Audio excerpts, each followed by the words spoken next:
અમે 50 વર્ષથી નીચેના 50% કરતાં વધારે ઉમેદવારો આવે એ દિશામાં પ્રયત્ન કરવાના છે. 50 વર્ષથી નીચેના 50% કરતાં વધુ ઉમેદવારોને ટિકિટ મળે, જીતે એવા લોકો માટે પ્રયત્ન કરવાના છે. મેજોરિટી ખૂબ ભણેલા, સારા એન્જિનિયર, સારા આમ કહેવાય કે M.Com, MA, LLB થયેલા બધા ઉમેદવારો અમારી વચ્ચે આવે છે. M.Pharm થયેલા ઉમેદવારો પણ અમારી વચ્ચે આવ્યા છે.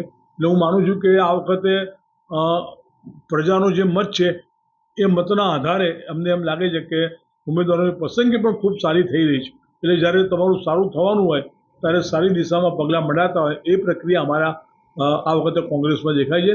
અને સાચા અર્થમાં વડોદરા નગરીના પ્રજાજનોને આ વખતે ચોક્કસ સારો ન્યાય મળશે અને સારો વિકલ્પ મળશે અને બીજી જગ્યાએ મત આપવા માટેની પ્રેરણા મળશે. ગઠબંધન થવાની શક્યતા ખરી કોર્પોરેશન? ના, બિલકુલ નહીં. એટલા માટે કે અમે બહુ સ્પષ્ટ માનીએ છીએ કે આમ આદમી પાર્ટી સ્વીકારે કે ના સ્વીકારે, ડાયરેક્ટ ઇનડાયરેક્ટ એ ભારતીય જનતા પાર્ટીની બી ટીમ છે એ સ્પષ્ટ દેખાય છે. જ્યાં એમનો સ્વાર્થ દેખાયો છે ત્યાં જ એમણે કોંગ્રેસને સામે આંદોલનો કર્યા છે, એમણે ભાજપને ટેકો આપેલો છે. અને આપણે સ્વયં સ્પષ્ટ થઈ ગયું છે હવે તો કે ભાઈ આમ આદમી પાર્ટી હોય કે MIM હોય એ ભારતીય જનતા પાર્ટીના દોરવણીથી જ ચાલતી પાર્ટીઓ છે. એટલે હું એવું સ્પષ્ટ માનું, પ્રજાને ખબર પડી ગઈ છે.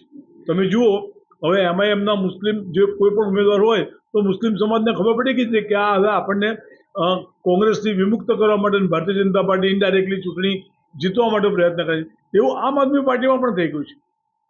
બધાને ખબર પડી ગઈ કે ભાઈ આ અલ્ટિમેટલી બી ટીમ છે.